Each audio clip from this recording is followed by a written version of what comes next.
వైఫల్యం వల్లనే ఇంత పెద్ద ఎత్తున ప్రాణ నష్టం ఆస్తి నష్టం జరిగింది. మేము ఈరోజు బీఆర్ఎస్ పార్టీ పక్షాన మాజీ మంత్రివర్యులు సబితా ఇంద్రారెడ్డి గారు, పువ్వాడ అజయ్ కుమార్ గారు, జగదీశ్వర్ రెడ్డి గారు, అదేవిధంగా గౌరవ రవిచంద్ర గారు, నామా నాగేశ్వరరావు గారు, వివేక్ గౌడ్ ఎమ్మెల్యే గారు, మా సండ్ర వెంకట వీరయ్య సీనియర్ మాజీ శాసనసభ్యులు, అదేవిధంగా కౌశిక్ రెడ్డి ఎమ్మెల్యే గారు, షంబీపూర్ రాజు ఎమ్మెల్సీ గారు, వివేక్ గౌడ్ ఎమ్మెల్యే గారు అందరము ఈరోజు పార్టీ తరఫున వారికి సహాయం అందించడం కోసం వచ్చాం. వరద చర్యలు ప్రభుత్వం ఎట్లా తీసుకుంటుంది, సహాయక చర్యలు పరిశీలించడానికి వచ్చాం. ముఖ్యంగా పాలేరు నియోజకవర్గంలో ఉపేందర్ రెడ్డి మాజీ శాసనసభ్యులు పెద్ద ఎత్తున వరద బాధితులకు వారు సహకారం అందిస్తూ ఉన్నారు. ఇక్కడ పువ్వాడ అజయ్ గారు కూడా పెద్ద ఎత్తున ఖమ్మంలో ఆయా డివిజన్ల ప్రజలకు బియ్యం కానీ కూరగాయలు కానీ నిత్యావసర వస్తువులు అందిస్తూ పార్టీ పక్షాన వారు కూడా సహాయం అందిస్తూ ఉన్నారు. మేము కూడా బీఆర్ఎస్ పార్టీ తరఫున ఆ కుటుంబాలకు సహాయం అందించాలని, ఆ కుటుంబాలకు ప్రభుత్వం సహాయం చేయడంలో వైఫల్యం చెందుతూ ఉంది, ప్రభుత్వం మీద ఒత్తిడి తెచ్చి వారికి సహాయం చేయాలని చెప్పి మేము ముందుకు వచ్చాం. ఈరోజు నిజంగా మేము ఆ గ్రామాల్లో వెళ్ళి ఆ వార్డుల్లో ప్రజల్ని కలిస్తే పరిస్థితి చాలా హృదయ విదారకంగా ఉంది. ప్రజలు కళ్ళల్లో నీళ్లు పెట్టుకుంటా ఉన్నారు. ప్రజలు తమ ఆవేదన 3 రోజుల నుంచి ఇప్పటిదాకా కరెంటు లేదు, కనీసం నీళ్లు రావడం లేదు, పసిపిల్లలకు పాలు దొరకక బాధపడతా ఉన్నారు, ప్రభుత్వం మమ్మల్ని ఆదుకోవడంలో పూర్తిగా విఫలమైందని చెప్పి వాళ్ళందరూ కూడా తమ ఆవేదన వెళ్ళగక్కుతా ఉన్నారు. వాళ్ళు చాలా స్పష్టంగా చెప్పారు, గతంలో బీఆర్ఎస్ ప్రభుత్వం ఉన్నప్పుడు మాకు ముందస్తుగా మైక్లో అనౌన్స్మెంట్ ఉండేది, మమ్మల్ని అలర్ట్ చేసి జాగ్రత్తగా బయటకు తీసుకెళ్లారు, తర్వాత కూడా ప్రభుత్వం నుంచి మాకు మంచిగా సహకారం అందింది, కానీ ఈ ప్రభుత్వం ప్రజల్ని అలర్ట్ చేయడంలో ఫెయిల్ అయిపోయింది, ప్రజల్ని కాపాడడంలో ఫెయిల్ అయిపోయింది.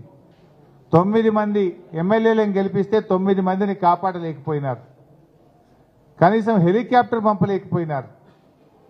ఈ ముఖ్యమంత్రికి వ్యంగ్యం ఎక్కువ, పంతనం తక్కువ. ఎక్కడ చూడు వ్యంగ్యమే ఆయనకు. ఇప్పుడు పాలనపై పట్టుగోల్పై రేవంత్ రెడ్డి చీటికి మాటికి ప్రతిపక్షాల మీద బురద జల్లుతా ఉన్నాడు. ఇది నీ పరిపాలన వైఫల్యం. వాతావరణ శాఖ హెచ్చరించినా నువ్వు మేల్కొనలేదు. పెద్ద ఎత్తున వర్షాలు పడబోతున్నాయి, వాయుగుండం వచ్చింది అని వాతావరణ శాఖ హెచ్చరించినా ఈ ప్రభుత్వం ముందస్తు చర్యలు తీసుకోకపోవడం వల్లనే రాష్ట్రంలో ఇవాళ పెద్ద ఎత్తున ప్రాణాలు పోయినాయి, తీవ్రమైనటువంటి ఆస్తి నష్టం జరిగింది, ప్రజలు చాలా బాధపడతా ఉన్నారు. ఏ ఇంటికి పోయినా చెప్తున్నారు 4 లక్షలు 5 లక్షల నుంచి 10 లక్షల రూపాయల ఆస్తి నష్టం జరిగిందని. కట్టు బట్టలు తప్ప మాకు ఏమీ లేవు, అన్ని సర్వం కోల్పోయాం. మొత్తం నిత్యావసర వస్తువులు తెచ్చిపోయినాయి, బట్టలు తెచ్చిపోయినాయి, సర్టిఫికెట్లు తెచ్చిపోయినాయి, డాక్యుమెంట్లు అన్నీ పోయినాయి. అసలు మా పరిస్థితి ఏందని చెప్పి కన్నీరు మున్నీరు అవుతా ఉన్నారు. పిల్లలు చదువుకున్న సర్టిఫికెట్లన్నీ కూడా నీళ్ళలో తెచ్చిపోయినాయి. ఇంటికి సంబంధించిన డాక్యుమెంట్లు కావచ్చు, వాల్యుయబుల్స్ కూడా పోయినాయి, బంగారం కూడా కొట్టుకుపోయింది. అసలు కట్టు బట్టలు తప్ప మా పేయి మీద ఏం మిగలలేదు. 2 రోజుల నుంచి ఇవే బట్టల మీద ఉన్నాం, వేసుకోవడానికి గుడ్డలు కూడా లేవు, తినడానికి తిండి లేని పరిస్థితి ఉంది, మా పరిస్థితి చాలా ఆందోళనగా ఉంది అని చెప్పి బాధపడతా ఉన్నారు. ఇది పూర్తిగా ప్రభుత్వ వైఫల్యం. కనీసం మంచినీళ్లు కూడా అందియలేదట. 12 గంటలు డాబాల మీద ఉంటే కనీసం తాగడానికి నీళ్లు కూడా ఈ ప్రభుత్వం అందించలేకపోయింది.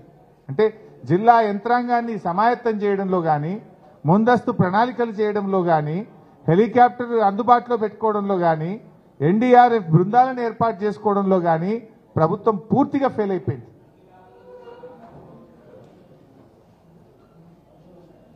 ఇప్పుడు ఆ ముఖ్యమంత్రి గారు మరి ఆ రోజు ప్రతిపక్షంలో ఉన్నప్పుడు చనిపోయిన కుటుంబాలకు 25 లక్షల రూపాయలు ఇవ్వాలని అడిగారు. ఇదే సీతక్క గారు అడిగారు. మేము అడుగుతా ఉన్నాం ప్రభుత్వాన్ని, తక్షణమే చనిపోయిన కుటుంబాలన్నిటికీ 25 లక్షల రూపాయలు ఎక్స్గ్రేషియా ఇవ్వాలి. మీరు గతంలో అడిగిందే నేను చెప్తున్నా, మీకు మాట మీద నిలబడండి. మీరు ఆ రోజు ప్రతిపక్షంలో మాట్లాడారు కదా, అది అందించి కనీసం మాట మీద నిలబడండి. ఇలా ఏ ఇంట్లో చూసినా 5 లక్షల నుంచి 10 లక్షల రూపాయల నష్టం జరిగింది. కనీసం వరదలో పూర్తిగా మునిగిపోయినటువంటి ఇళ్లకు తక్షణమే 2 లక్షల రూపాయల ఆర్థిక సహాయం అందించాలని కోరుతా ఉన్నాం. వాళ్ళు చెప్తున్నారు ఇవాళ ఇళ్లకు పోతే 10,000 ఏ మూలకు సరిపోవు, దయచేసి మమ్మల్ని ఆదుకోండి, ఈ ప్రభుత్వాన్ని నిద్రలేపండి అని చెప్పి వాళ్ళు చెప్తా ఉన్నారు. 2 లక్షల రూపాయల కనీస ఆర్థిక సాయం అందించాలని చెప్పి కూడా మేము ప్రభుత్వాన్ని డిమాండ్ చేస్తూ ఉన్నాం. అదేవిధంగా పిల్లలై ఇంటర్మీడియట్ కానీ 10th కానీ డిగ్రీ కానీ ఇంజనీరింగ్ సర్టిఫికేట్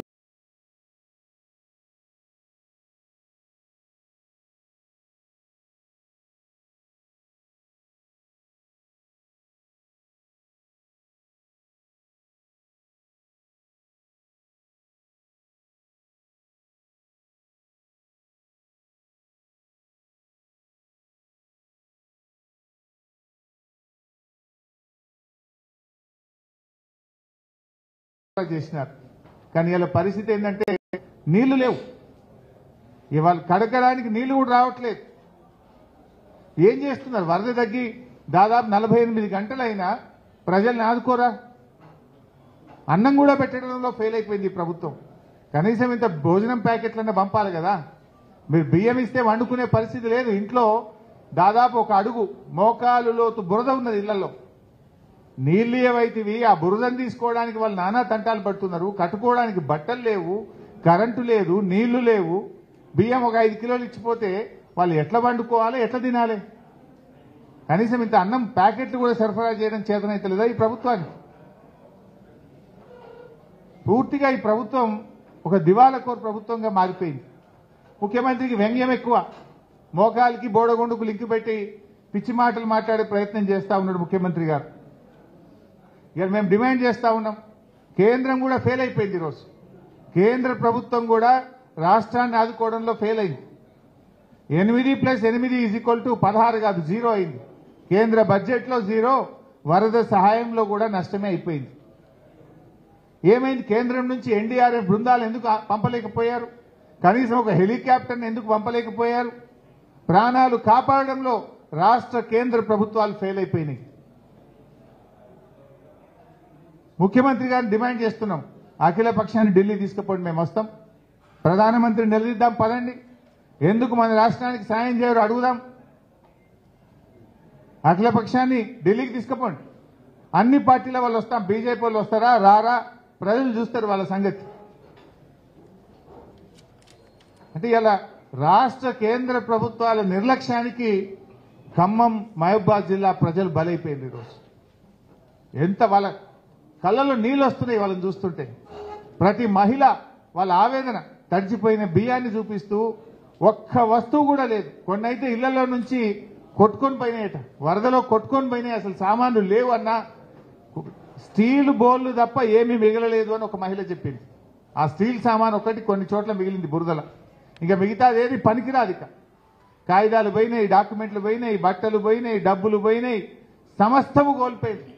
ఆ స్టీల్ సామాన్ ఒక్కటి మిగిలిందన్న, అంతకు మించి ఇంకేం మిగలలేదని చెప్పి పాపం ఆ మహిళలు కన్నీళ్లు పెట్టుకొని మాట్లాడడం జరుగుతూ ఉంది.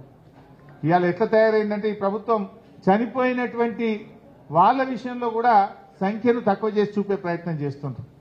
ముఖ్యమంత్రి గారు 16 మంది చనిపోయినట్టున్నారు. మా దగ్గర స్పష్టంగా వివరాలు ఉన్నాయి. రాష్ట్రంలో దాదాపు 28 మంది చనిపోయిన వివరాలు ఇప్పుడు మా దగ్గర ఉన్నాయి, పేర్లతో సహా ఉన్నాయి. ఖమ్మం జిల్లాలో 9 మంది, యాకూబ్, సైదాబి, సాంబశివరావు, పద్మావతి, అశ్విని, మోతీలాల్, రాము, ఆదమ్మ, నీలమయ్య.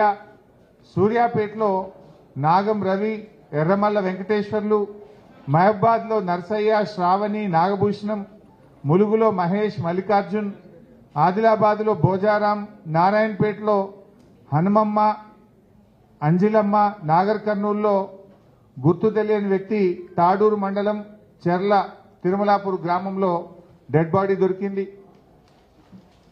అదేవిధంగా వనపర్తిలో వడ్డే చంద్రయ్య, పెద్దపల్లిలో పవన్, గోస్కుల కుమార్, కామారెడ్డిలో శివరాములు, సిద్దిపేటలో లక్ష్మణ్, కనకారెడ్డి, రంగారెడ్డిలో శేఖర్, మన్సూర్ 28 మంది పేర్లు మేము చెప్తా ఉన్నాం. టేకులపల్లిలో కూడా ఇంకో 2 చనిపోయారు. ఈ 2 కలిపితే 30 అవుతుంది. అంటే ప్రభుత్వం ఇప్పటివరకు 16 అని చెప్తున్నారు. మరణాల సంఖ్యను తక్కువ చేసి చూపడం. ఇవాళ భక్తరామదాస్ ప్రాజెక్టు మొత్తం నీళ్లలో మునిగిపోయింది. పాలమూరు ఎత్తిపోతల పథకం పంప్ హౌజులు మునిగిపోయినాయి. సాగర్ కెనాల్ ఇందాక ఉదయమే జగదీశ్వర్ రెడ్డి గారు నేను చూశాము, సబితక్క కూడా ఉన్నారు, వివేక్ కూడా ఉన్నారు. సాగర్ కెనాల్ తెగిపోవడానికి పూర్తిగా ప్రభుత్వ నిర్లక్ష్యమే కారణం. ఆ రోజు తాగునీరు ఖమ్మంకు తెచ్చేటప్పుడు ఎస్కేప్ కెనాల్కు వెల్డింగ్ చేసిండ్రు. మరి సాగునీరు తెచ్చిన తర్వాత మళ్ళీ ఆ వెల్డింగ్ ఓపెన్ చేయాలన్నా వద్దా? ఆ వెల్డింగ్ తీసేయాలన్నా వద్దా? ఆ వెల్డింగ్ తీసేసి ఎస్కేప్ కెనాల్ లేపాలి, ఎస్కేప్ ఛానల్ను ఓపెన్ చేయాలి. ఎస్కేప్ ఛానల్ను ఓపెన్ చేయక అది వెల్డింగ్ చేసి పెట్టడం వల్ల వరద వచ్చినప్పుడు అది ఓపెన్ చేసే అవకాశం లేకపోయింది. దాంతో 133, 134 దగ్గర 2 చోట్ల ఇవాళ నాగార్జున సాగర్ లెఫ్ట్ కెనాల్ కొట్టుకుపోయిన పరిస్థితి ఏర్పడ్డది. వేల ఎకరాల్లో పంట నష్టం జరిగింది. దాదాపు 2000 ఎకరాల్లో అక్కడ పంట నష్టం జరిగింది. ఇది కేవలం ప్రభుత్వ నిర్లక్ష్యం, అధికారుల నిర్లక్ష్యం. సకాలంలో ప్రభుత్వం స్పందించుంటే ఆ ఏదైతే టాకా కొట్టిండ్రో అది తీసేసి ఆ ఎస్కేప్ ఛానల్ ఓపెన్ చేసి ఉంటే ఇవాళ సాగర్ కెనాల్ కొట్టుకపోకపోతుండే, వేల ఎకరాల్లో పంట నష్టం జరగకపోతుండే. కొన్ని వేల ఎకరాల్లో నష్టం జరిగింది. ఇదే రెవెన్యూ మంత్రి పొంగులేటి గారు గతంలో 30,000 ఎకరానికి సహాయం చేయాలని ఆయన డిమాండ్ చేశాడు. మా ప్రభుత్వంలో ఆ రోజు ఉన్నప్పుడు 30,000 ఇవ్వాలి ఎకరానికి అన్నాడు. మీరే కదా రెవెన్యూ మంత్రి, రెవెన్యూ అండ్ రిహాబిలిటేషన్ మినిస్టర్ మీరే. మీ జిల్లాలోనే ఎక్కువ నష్టం జరిగింది. మీ నోటితోనే 30,000 ఇవ్వాలని ఆ రోజు అడిగారు. దయచేసి ప్రతి ఎకరాకు 30,000 రూపాయలు ఇచ్చి రైతుల్ని ఆదుకోవాలని చెప్పి మేము ఈ ప్రభుత్వాన్ని డిమాండ్ చేస్తా ఉన్నాం. ఈ నిర్లక్ష్యం మీ నిర్లక్ష్యం, మీ తప్పిదం వల్ల ఇవాళ సాగర్ కెనాల్ దిగిపోయింది. సాగర్ కెనాల్ బాధితులతో పాటు రాష్ట్ర వ్యాప్తంగా ఎక్కడెక్కడైతే పంట నష్టం జరిగిందో గతంలో రెవెన్యూ మంత్రి పొంగులేటి శ్రీనివాస్ రెడ్డి గారు డిమాండ్ చేసిన విధంగా ఎకరానికి 30,000 రూపాయలు ఇచ్చి రైతుల్ని ఆదుకోవండి. చాలా చోట్ల ఇసుక మేట పెట్టింది. ఆ పొలాల్లో ఇసుక మేట పెట్టిన తర్వాత చోట కూడా రైతులు చాలా బాధపడతా ఉన్నారు. వాళ్ళు కూడా మా దృష్టికి తెచ్చారు, కన్నీళ్లు పెట్టుకున్నారు. ఆ ఇసుక మేట తీయాలంటే చాలా కష్టమవుతుంది, కనీసం వారికి 50,000 ఆర్థిక సహాయం ఏ రైతుల పొలాల్లో అయితే ఇసుక మేట పెట్టడం జరిగిందో వారికి సహాయం అందించాలని చెప్పి కూడా మేము కోరుతా ఉన్నాం. ఇవాళ రేవంత్ రెడ్డి గారు ఏది మాట్లాడినా నిన్న కూడా మాట్లాడుతూ మేము ఆర్థిక సాయం చేయాలన్నట్టు. ప్రతిపక్షంలో ఉన్నప్పుడు ఆ రోజు మేము ప్రభుత్వంలో ఉంటే ప్రభుత్వం మాకు సాయం చేయట్లేదని మాట్లాడినాం. ఇవాళ అధికారంలో ఉంటే కూడా మళ్ళీ ప్రతిపక్షాన్ని విమర్శిస్తున్నావు. అంటే ఇది నీ చేతగాంతనం. అధికారంలో ఉన్నా నువ్వే విమర్శిస్తావు, ప్రతిపక్షంలో ఉన్నా విమర్శిస్తావు. ప్రతిపక్షంలో అంటే నువ్వు మమ్మల్ని విమర్శించడం అంటే మేము అర్థం చేసుకుంటాం. ఇవాళ చేయగలిగే స్థితిలో ఉండి అధికారంలో ఉండి ప్రజలకు సేవ చేయడంలో నువ్వు ఫెయిల్ అయిపోయినావు. అసలు ఎక్కడ పోయినావు? మొన్న నువ్వు వరదలు వచ్చినాడు, వరదలు వచ్చిన 24 గంటలు నువ్వు ఇంట్లోనే ఉన్నావు. కనీసం ఒక వీడియో కాన్ఫరెన్స్ పెట్టలే, సెక్రటరియట్కు రాలేదు, ఎక్కడున్నావని నేను అడుగుతా ఉన్నా. You are failed. ఈ రకంగా నీ వైఫల్యాన్ని ప్రతిపక్షాల మీద నీ మీద నీ యొక్క ఫెయిల్యూర్లో నీకు అంటిన బురదను ప్రతిపక్షాలకు అంటించాలి, నీ బురద గడుక్కోవాలని చూస్తున్నావు నువ్వు. కానీ ప్రజలు ఏమంటున్నారు? ఇవాళ ఖమ్మంలో మేము తిరుగుతుంటే అన్నా మీ ప్రభుత్వమే బాగుండే, కేసీఆర్ గారు బాగా చేసిండ్రు అని కొన్ని 100 నోట్ల మేము విన్నాం. ఇవాళ ఏది మాట్లాడినా అంతే. రైతు రుణమాఫీ కాలేదంటే హరీష్ రావు గారు ఇంటింటికి పోయి కాగితాలు జమ చేసి మాకు ఇవ్వాలంటాడు. లేదా కేంద్రం బడ్జెట్ ఇస్తలేదంటే కేసీఆర్ గారు దీక్ష చేయాలంటాడు. వరదలు వచ్చినాయి సాయం చేయంటే బీఆర్ఎస్ వాళ్ళు చేయాలంటాడు. మరి అన్ని మేం చేస్తే నువ్వెందుకయ్యా? నువ్వెందుకు కూర్చున్నావు సీఎం కుర్చీగా? నువ్వు ఉన్నది చేయనీక దేనికోసం? వరదల్లో కూడా రాజకీయం చేస్తావా? నేనేం మాట్లాడిండు మీరు చూడలేదా బ్రదర్? సూర్యాపేటలో మా మీద బురద చల్లిండు, పొద్దున చిట్చాట్లో మమ్మల్ని తిట్టిండు. నిన్న వీళ్ళు కలెక్టరేట్లో మీటింగ్ పెట్టి రివ్యూ చేసిండ్రా బైసాబ్? మీరే ఉన్నారు కదా. 6 ఉపన్యాసం కొట్టిరు.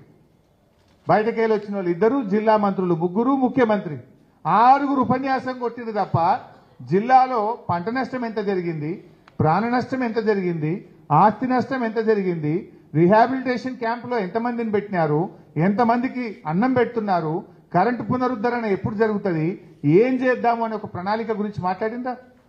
కలెక్టరేట్ రివ్యూలో మీరే ఉన్నారు కదా, 6 ఉపన్యాసం కొట్టిండ్రు, గంటన్నర సేపు ఉపన్యాసం కొట్టిండ్రు తప్ప రివ్యూ తక్కువ, ఉపన్యాసం ఎక్కువ. ఆ ఉపన్యాసం ఏంటి? ప్రతిపక్షాలు తిట్టుడు, మా మీద బురద జల్లుడు, అంతకు మించి అసలు మీరు చేయాల్సిన పని ఏంది? Where is the seriousness? 3 మంత్రులు ఫెయిల్ అయిందని ముఖ్యమంత్రి బయలుదేరిండు. మనం చూడలేదా నిన్న? మంత్రుల మీద ప్రజలు తిరగబడ్డారు, తీవ్రమైన ఆవేశాలు వ్యక్తం చేశారు. సరి చేసుకోండి, ప్రజలకు సేవ చేయండి, ప్రజలకు ఇచ్చిన మాట నిలబెట్టుకోండి. అది మీకు చేత కాదు. మేమొస్తే చివరికి మా మీద కూడా దాడి చేసే ప్రయత్నం చేయాలి. ఒక అమ్మాయి రిషిక మన వీడియో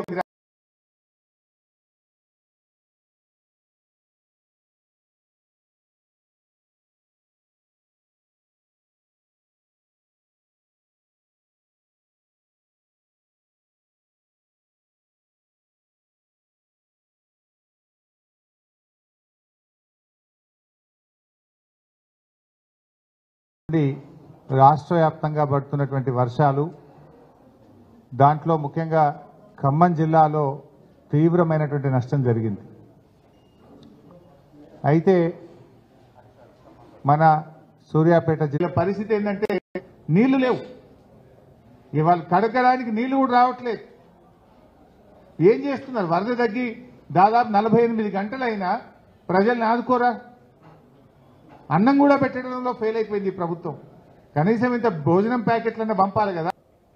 అసెంబ్లీలో మా సబితక్క లా అండ్ ఆర్డర్లో మీ ప్రభుత్వం ఫెయిల్ అయిందంటే అసెంబ్లీలో ప్రతిపక్షాల మీద దాడి, ప్రజలు ప్రశ్నిస్తే ప్రజల మీద దాడి, జర్నలిస్టులు ప్రశ్నిస్తే నీ సొంత ఊర్లో జర్నలిస్టుల మీద దాడి, రైతులు ప్రశ్నిస్తే రైతుల మీద కేసులు పెడతావు.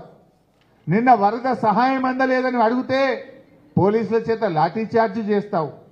ఇవాళ సాయం చేయడానికి ఒక ప్రధాన ప్రతిపక్ష పార్టీగా మేము ఎమ్మెల్యేలం వస్తే మా మీద కూడా దాడి చేయిస్తారా? అంటే ఏందన్నట్టు మీరు ఏం రాజ్యం నడుపుతారు? ఇదే ప్రజాపాలన. నీ ప్రజాపాలనలో ప్రజలకు మేము సాయం చేయడానికి వస్తే, ప్రజలకు మేము సహకారం ఇస్తే, ప్రజల కష్టాలు తెలుసుకునే ప్రయత్నం చేస్తే మా అజయ్ గారి కారు మీద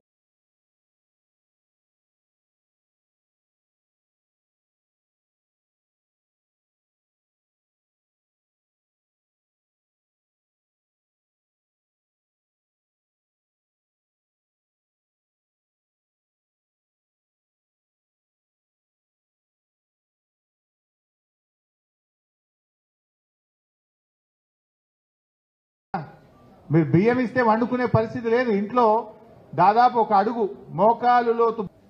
మేమేం భయపడం. తెలంగాణ ఉద్యమంలో నీ తాత జేజమ్మలతో కొట్లాడిన చరిత్ర మాది, తెలంగాణ రాష్ట్రం తెచ్చిన చరిత్ర మాది. నీలాంటి ఈ పిచ్చి చర్యలకు, పిచ్చి చేష్టలకు భయపడే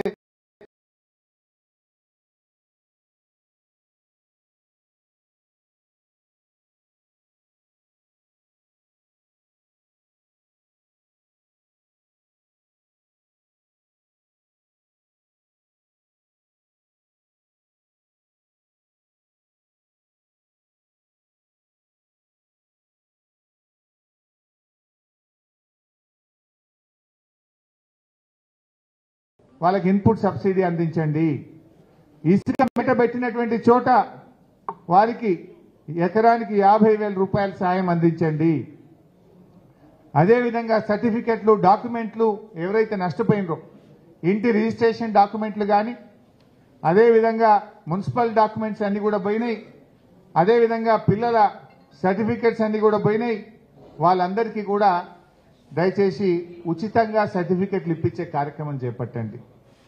ఇళ్లలో పూర్తిగా మునిగిపోయి కట్టుబట్టలు తప్ప ఏమీ లేనటువంటి ఇండ్లు ఉన్నాయి. దాదాపు నాకు తెలిసి ఒక 3,000 ఇళ్లు ఖమ్మంలో ఉన్నట్టుగా ప్రాథమిక అంచనా, మా పార్టీ అంచనా. ఫ్రిడ్జ్లు, టీవీలు, గ్రైండర్లు, కూలర్లు, బట్టలు, బెడ్స్, బియ్యము, సమస్తం బట్టలు తప్ప ఏమీ లేవు. ప్రతి ఇల్లు 4-5 లక్షల నుంచి 10 లక్షలు నష్టపోయింది. వారికి ఇంటికి 2 లక్షల రూపాయల ఆర్థిక సహాయం అందించి ఆ కుటుంబాలను ఆదుకోవాలి, కాపాడాలని చెప్పి బీఆర్ఎస్ పార్టీ డిమాండ్ చేస్తుంది.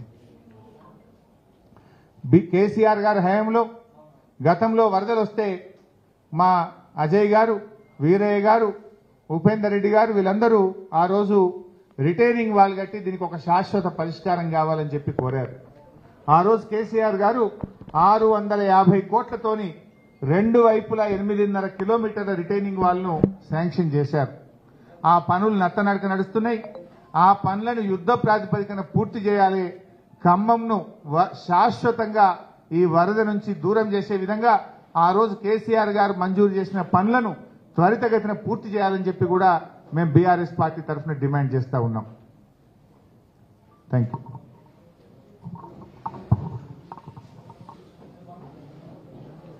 మీడియా మిత్రులందరూ నమస్కారం.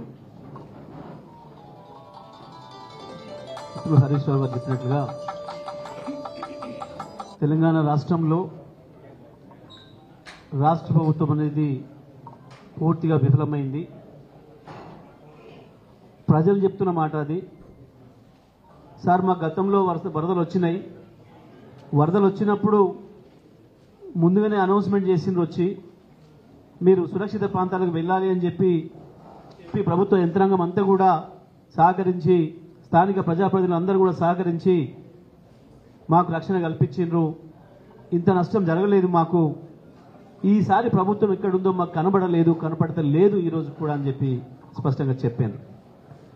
నిన్న ముఖ్యమంత్రి గారు వస్తే కనీసం దిగొచ్చి మమ్మల్ని ఒక మాట అడుగుతాడేమో అని అనుకున్నాం. కానీ మేము మొత్తుకుంటున్నా, అరిసి మా గోడు వెళ్ళబోసుకుంటున్నా వినకుండానే వెళ్ళిపోయినరు. పోలీసుల్ని మమ్మల్ని అడ్డగించిండ్రు అని మాట చెప్పినారు.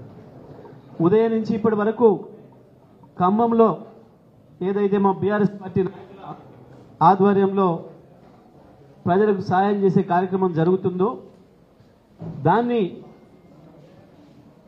చూడడానికి, దాన్ని మా నాయకులను ఎంకరేజ్ చేయడానికి కేసీఆర్ గారి ఆదేశాల మేరకు ఇవాళ హరీష్ రావు గారు, సబితా ఇంద్రారెడ్డి గారు, మిగతా శాసనసభ్యులతో కలిసి మేము ఖమ్మం వచ్చినాం. నల్గొండలో చూసినాం. నల్గొండలో సూర్యాపేట జిల్లాలో స్పష్టంగా రైతులే చెప్పిండ్రు, నిన్న మీడియా మిత్రులకే చెప్పిండ్రు, ఇది కేవలం ప్రభుత్వ వైఫల్యం. వాస్తవానికి ఎస్కేప్ ఛానల్ అనేది ఎమర్జెన్సీ కొరకే పెడతారు, కానీ దాన్ని కూడా సీల్ చేసి పెట్టడం అనేది ఒక దుర్మార్గమైన పని. ఇది ఎవడు కూడా చేయడు, బుర్ర ఉన్నవాడు ఎవడు కూడా చేయడు, బాధ్యత ఉన్నవాడు ఎవడు చేయడు. చేసిన వాళ్ళు కనీసం దాన్ని తీసేయలేదు, దాంతోనే తెగిపోయింది కాలువని మాట చెప్పారు. ఖమ్మంకి వచ్చిన తర్వాత ఎక్కడికి వెళ్ళినా, ఏ బజార్కి వెళ్ళినా ముఖ్యమంత్రి గారిని వెళ్ళిపోమ్మని చెప్పిన ప్రజలు మరి హరీష్ రావు గారి నాయకత్వంలో వచ్చిన బీఆర్ఎస్ టీంకి బ్రహ్మాండంగా స్వాగతం పలికిండ్రు. చెప్పిన వాళ్ళ బాధలు చెప్పుకున్నారు. సార్ చెప్పండి, కొట్లాడండి, ప్రభుత్వం తరఫున మేము మొన్న పొరపాటు చేసుకున్నాం, ఆ పొరపాటును సరి చేసుకున్న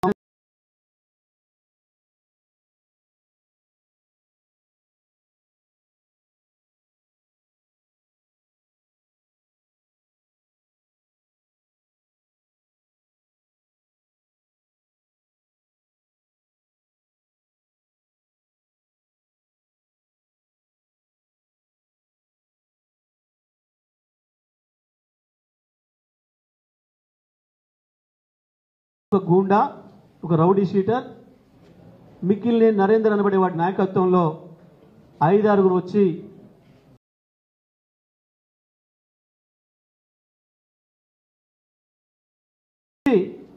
దాడి చేసి, ముందు అజయ్ గారి కారు మీద దాడి చేసి దాన్ని బలగొట్టడమే కాకుండా ఏ కారులోనైతే హరీష్ రావు గారు ముందు వస్తున్నారో హరీష్ రావు గారి పైన దాడి చేసిన పద్ధతుల్లో రాయి తీసుకొని దాడి చేసి కారద్దాలు బలగొట్టడమే కాదు, మా పైన కూడా దాడి చేసే ప్రయత్నం చేసిండ్రు. మేము ఈ దాడిని తీవ్రంగా ఖండిస్తూ ఉన్నా. ఎట్టి పరిస్థితుల్లో కూడా ఆ గుండాలపైన సరైన చర్యలు తీసుకోకపోతే వదిలిపెట్టే ప్రశ్న లేదు. ఈ గుండా దాడులు దీంతో భయపెట్టిస్తా అని చెప్పి రేవంత్ రెడ్డి ఉప ముఖ్యమంత్రి మంత్రులు అనుకుంటే మీ తెలివి తక్కువతనం అవుతుంది. ఈ రౌడీయిజం, ఈ గుండాయిజంతో ప్రజల్ని అణిచిపెట్టి పరిపాలించిన వాడు ఎవ్వడు కూడా కొత్త. మీరు చాలా చిన్న ఆకు రౌడీలు. మీరు గతంలో పోయిన నియంత్రణ ముందట చాలా చిన్న వాళ్ళు మీరు. కానీ ఒక్కసారి ప్రజాబలం చూపించడం మొదలైతే తెలంగాణ మీరు అడ్రస్ కూడా ఉండరు. చిల్లర వేషాలు మానుకో రేవంత్. ఇప్పటికైనా ప్రతి సందర్భంలో ప్రజలందరూ కూడా విజ్ఞప్తి చేస్తా మీడియా మిత్రులు కూడా విజ్ఞప్తి చేస్తున్నా, ఏదైనా ఒక సమస్య రాగానే దాన్ని పక్కదారి పట్టించడం కొరకు హింస వైపు తీసుకుపోయే ప్రయత్నం చేస్తున్నాడు. మొన్న మొదటి రోజు సిద్దిపేటలో ఒక పథకం ప్రకారం పోలీసులు వెంట ఉండిపోయి 2-3 కాంగ్రెస్ రౌడీలను తీసుకుపోయి హరీష్ రావు గారి క్యాంపస్ మీద దాడి. తెల్లవారి మళ్ళీ రుణమాఫీ విషయంలో ఫెయిల్ అవుతున్న విషయం బయటకు వస్తుందని చెప్పి కొండారెడ్డిపల్లికి వెళ్ళిన విలేకరుల పైన దాడి చేయించింది. ఇవాళ స్వయంగా ఖమ్మం వస్తే ప్రజల్ని కలిసి వాళ్ళ బాధలు విని వాళ్ళకు ధైర్యం చెప్తుంటే స్వయంగా హరీష్ రావు గారు మేము 4 మాజీ మంత్రులం, శాసనసభ్యులం, ఎంపీలం, ఎమ్మెల్యేలం ఉన్న బృందం పైనే దాడి చేసే స్థితికి, హీనమైన స్థితికి దిగజారినమంటే అది నీ పిరికితనాన్ని తెలియజేస్తుంది తప్ప నువ్వేదో గొప్పోడి మొనగాడు అనుకోకు. తుమ్మల నాగేశ్వరరావు గారు చాలా నీతులు చెప్తావు, స్పందించు. ఇవాళ జరిగిన రౌడీజం మీద నీ శిష్యుడేవాడు, రౌడీజం చేసినవాడు. ఈ రౌడీజంతో భయపెట్టిస్తావా ఖమ్మం ప్రజల్ని? దేనికి వచ్చింది మీకు ఏడుపు? మొన్న రాత్రి నుంచి ప్రజలు ఇక్కడున్న స్థానిక శాసనసభ్యుడిని అజయ్ కుమార్ని గుర్తు చేసుకుంటున్నారు, మాజీ శాసనసభ్యుడు, మాజీ మంత్రిని కేసీఆర్ని గుర్తు చేసుకుంటున్నారు. ఇట్లాంటి వరదలు వచ్చిన సందర్భంలో గతంలో మాకు అన్ని విధాలు ఆదుకున్నారు, మా వెంట నిలబడరు అని చెప్పి ప్రజలు స్వయంగా చెప్పారు. మీ ప్రభుత్వం మొద్దు నిద్రలో ఉండగానే ఆ ప్రజలు చెప్పారు కాబట్టి, ఆ ప్రజల ఆక్రందనలు విన్నారు కాబట్టి మీ పిఏలో మీ ఇంకో ఎవరో లేపితే లేచి వచ్చారు. అప్పటిదాకా ఈ రాష్ట్ర ప్రభుత్వం మొద్దు నిద్రలో ఉంది. మంత్రి, ఉప ముఖ్యమంత్రి, మంత్రులందరూ కూడా నిద్రలోనే ఉన్నారు. ప్రజల దాడి, ప్రజల మాటలు విన్న తర్వాతనే లేచి వచ్చిండ్రు. ఇవాళ ప్రజల్లో వ్యతిరేకత వస్తుందని, దాన్ని రౌడీజంతో అణిచివేస్తామని, ఖమ్మంలో కూడా రౌడీజంతో అణిచివేస్తామనుకుంటున్నారా మీరు? ఖమ్మం ప్రజల చైతన్యం ఏందో తెలుసు, మీరు చాలా సందర్భాల్లో చూసారు.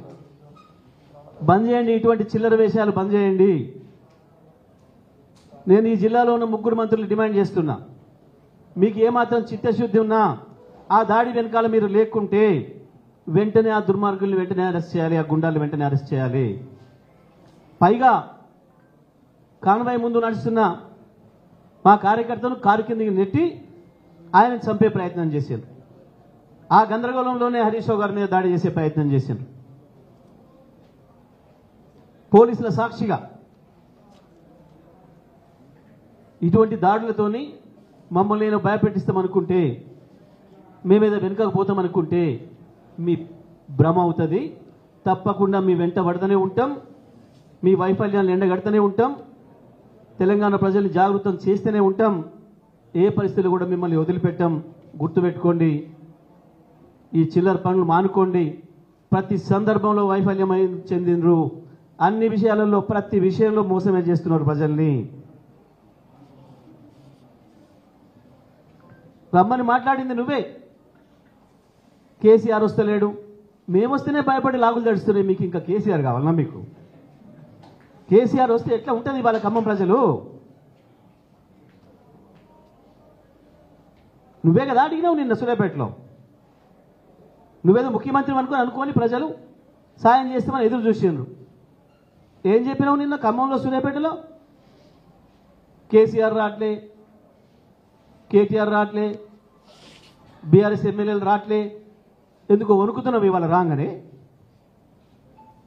వచ్చింది నలుగురమే కదా, ఎందుకు వణుకుతున్నాం అప్పుడే? ఏ రకంగా చేస్తావు దాడి? ఏం సంబంధం? ఇక్కడెక్కడో ఉన్న కౌన్సిలరు వీడియోస్ కాలనీ ఏరియాలో ఉన్న కౌన్సిలర్కి అక్కడ ఏం సంబంధం వచ్చి దాడి చేస్తాడు?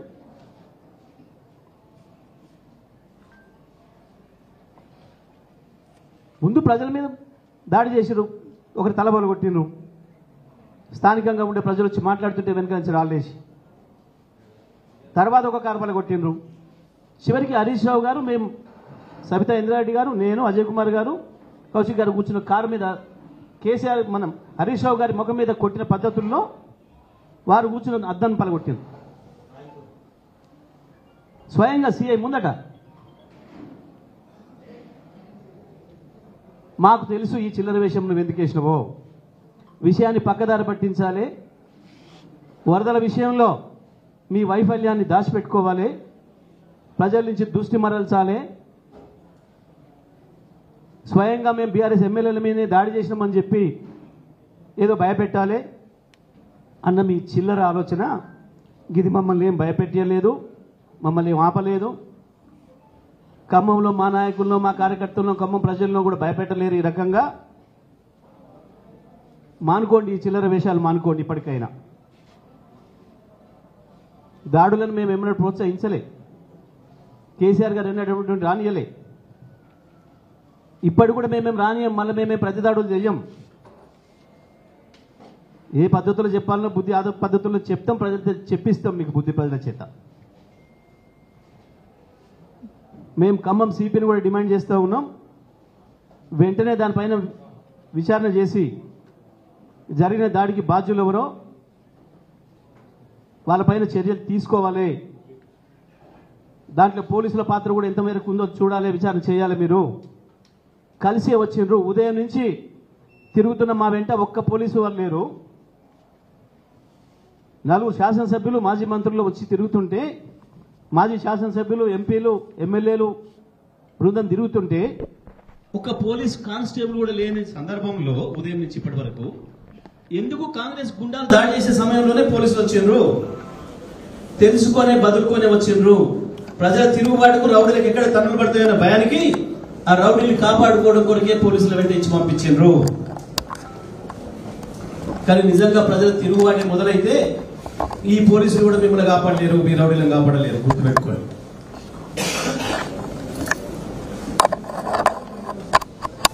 బీఆర్ఎస్ పార్టీ కార్యకర్తలకు అందరూ కూడా విజ్ఞప్తి చేస్తున్నాం, ఈ చిల్లర దాడులు పట్టించుకోవాల్సిన అవసరం లేదు. తప్పకుండా మనం అందరం కూడా ప్రజలకు అందుబాటులో ఉందాం. వరద బాధితులు ఎవరైతే ఉన్నారో వాళ్ళ సహాయ కార్యక్రమంలోనే ఉందాం. అందరం ఇదే బాధ్యతలో ఉందాం తప్ప ఈ చిల్లర విషయాల జోలికి మనం ఏం పోయే పని లేదు, వాటి గురించి పట్టించుకోవాల్సిన అవసరం లేదనే విషయాన్ని కూడా ఈ సందర్భంగా నేను తెలియజేస్తా ఉన్నాను.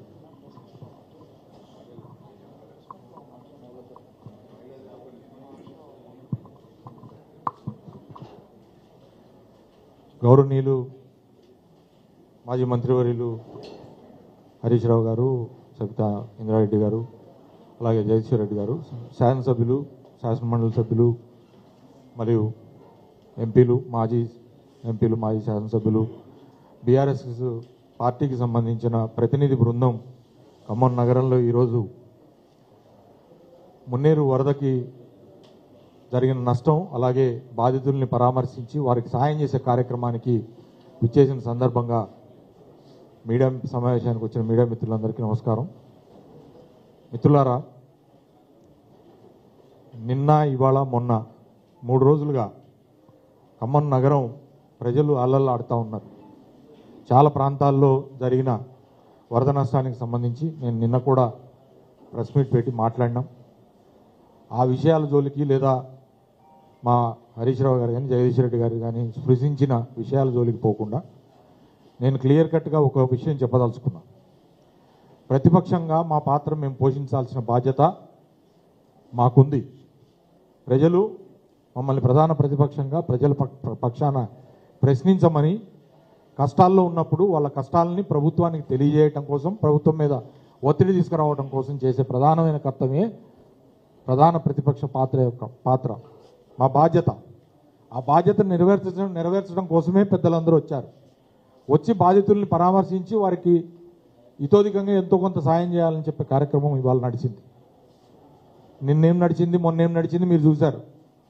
కానీ ఎంత దారుణం అంటే, ఒక ముఖ్యమంత్రి గారు ఈ పట్టణానికి వచ్చి, నగరానికి వచ్చి నైట్ స్టే చేసి ప్రజలకి స్వాంతన కల్పించాల్సిన చర్యల మీద రివ్యూ చేసి వారికి ఘనమైన ఆర్థిక సాయం కానీ లేకపోతే ఏదైనా ప్రకటిస్తారనుకుంటే ముష్టి 10,000 ఏ ఇంటికి పోయినా చెప్తున్నారు, మా ఇంట్లో సామాన్లు 5 లక్షలు పోయినాయి, 10 లక్షలు పోయినాయి అని. 10,000 రూపాయలు అది ప్రకటించడం కోసం తమరు వచ్చి 24 గంటలు ఇక్కడ ఉండి, దాంట్లో చివరికి వ్యక్తిత్వ హననం ఏదైతే గతంలో చేయటం అయితే అలవాటు ఉందో అదే వ్యక్తిత్వ హననాన్ని కొనసాగించి మీరు కేసీఆర్ గారిని, హరీష్ రావు గారిని, కేటీఆర్ గారిని, చివరికి నన్ను అనరాని మాటలన్నీ కడుపు నిండా ఇక్కడ ఉన్నోళ్ళకి ఏదో కాంగ్రెస్ వాళ్ళు సంతోషం కల్పించారు అనుకుంటారు. కానీ ప్రజలకు మాత్రం సంతోషం అనిపిస్తలేదు. మీ పర్యటన ద్వారా ప్రజలకి ఏమి స్వాంతన కలుగుతుందో ఒకసారి ఆలోచన చేయండి. మీ పర్యటన అయిపోయి మీరు వెళ్ళిపోయిన తర్వాత మేము వెళ్తే కూడా ప్రజలకు ఓడి పెట్టుకుంటున్నారు. ఇయో మీరు ఇట్లా బురద పూసుకొని తిరుగుతున్నారు. ఒక్క నాయకుడు కనీసం వచ్చి మమ్మల్ని కిందకి దిగి పలకరించలేదు. ఎట్లున్నారని పలకరించలే, ఏం తిన్నావు ఏం తాగినావు అని పలకరించలేదని ప్రజలు బాధపడతా ఉంటే ఆ బాధలు వినటానికి వచ్చి 4 డివిజన్లు 5 డివిజన్లో తిరిగి పర్యటన ముగించుకొని వెనుకకు వస్తూ ఉంటే మేము ఏర్పాటు చేసిన స్థానికంగా కొంత సాయాన్ని వాడికి అందించి వస్తూ ఉంటే నిస్సిగ్గుగా ఇంతమంది శాసనసభ్యులు ఉన్నారే, ఇంతమంది మాజీ మంత్రివర్యులు ప్రజాప్రతినిధుల మీద ఆ రకంగా నీ కాంగ్రెస్ గూండాలతో నిన్ను రౌడీ షీటర్లతో హత్యాయత్నం, ఒక మాజీ మంత్రివర్యులు 3-4 మీద ఒక కారులో ఉన్నాం, అంత బాజాప్తగా హత్యాయత్నం చేసేటట్లు అది పోలీసుల సమక్షంలోనా? ఇది శోభనిస్తుందా? ఈ రాష్ట్రానికి హోంమంత్రి ఎవరు? సాక్షాత్తు ముఖ్యమంత్రి గారు. నేను డిమాండ్ చేస్తూ ఉన్నా, మీ పోలీసుల సమక్షంలో జరిగిన కాంగ్రెస్ గుండాలు రౌడీ షీటర్ల యొక్క ఈ దాడికి సంబంధించిన వ్యక్తులు ఎవరైతే ఉన్నారో ఆ వ్యక్తుల్ని తక్షణం మీరు అరెస్ట్ చేయాలా, వాళ్ళ మీద యాక్షన్ తీసుకోవాలో మేము కంప్లైంట్ ఇస్తాం. ఇప్పుడు పోతా ఉన్నాం సిబిఐ గారి దగ్గర పోయి. ఈ రకంగా ప్రజల దగ్గర పోవటాన్ని మీరు అడ్డుకోలేరు. ఈ తుంటరి చర్యలకు అడ్డుపడితే నిజంగానే హరిచంద్ అన్నట్లు లేకపోతే కేసీఆర్ గారు అనేకసార్లు అన్నట్లు తెలంగాణ వచ్చేదా తెలంగాణ? ఎన్నిసార్లు ఎన్ని రకాల దాడులు జరిగి ఉండొచ్చు. కేసీఆర్ గారు ప్రాణాలే తీయాలని ఆలోచన చేసిన వాళ్ళు, హరిచంద్ లాంటి వాళ్ళని, కేటీఆర్ గారు లాంటి వాళ్ళని ప్రాణాలు తీయాలని చేసిన వాళ్ళు ప్రాణాలు సైతం లెక్క చేయకుండా ఉద్యమం నడిపిన చరిత్ర ఈ పార్టీది. మీరు చిల్లర రౌడీలు, వీధి రౌడీలు మీరు ఆపుతారా? ప్రజల దగ్గర పోకుండా మమ్మల్ని ఆపలేరు. కాబట్టి తస్మాత్ జాగ్రత్త. ఇది మాలో మరింత పట్టుదల పెంచుతుంది, మరింత జనం దగ్గర తిరుగుతాం మేము.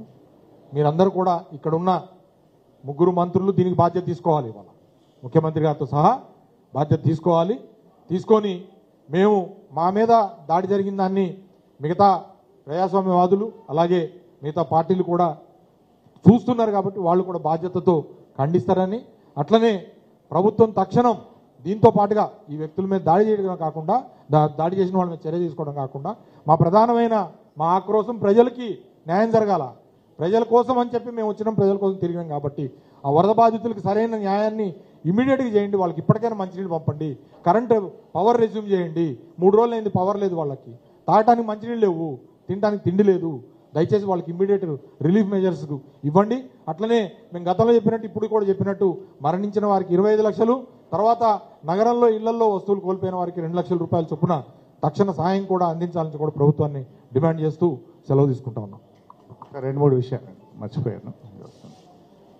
ఒకటేమో మొన్న ప్రభుత్వం ఫెయిల్ అయిపోయిన ఒక 7 వ్యక్తులు 9 ప్రాణాలు కాపాడినారు. ముఖ్యంగా వారిని అభినందించకుండా ఉండలేకపోతున్నాం.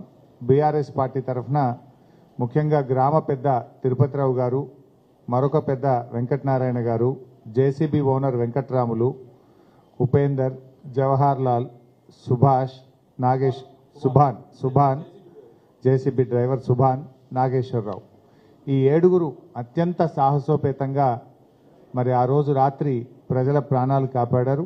వారికి హృదయపూర్వకంగా బీఆర్ఎస్ పార్టీ అభినందనలు తెలియజేస్తూ ఉంది. వాళ్ళు ఇక్కడ ఉన్నారు, వాళ్ళకి సన్మానం కూడా చేస్తాం. ఎందుకంటే ప్రభుత్వం ఫెయిల్ అయింది. ఉదయం నుంచి సాయంత్రం దాకా అదిగో ఇదిగో హెలికాప్టర్ వస్తుందని చెప్పి హెలికాప్టర్ పంపలేకపోయినారు. చివరికి దేవుడే కాపాడాలని చేతులు ఎత్తేసినారు. కానీ అక్కడ ఈ 7 వ్యక్తులు ధైర్యం చేసి ఆ జేసీబీని పెట్టి, ఆ జేసీబీ ఓనరు, డ్రైవరు, గ్రామ పెద్దలు తాడు సహాయంతో, జేసీబీ సహాయంతో వారిని కాపాడారు.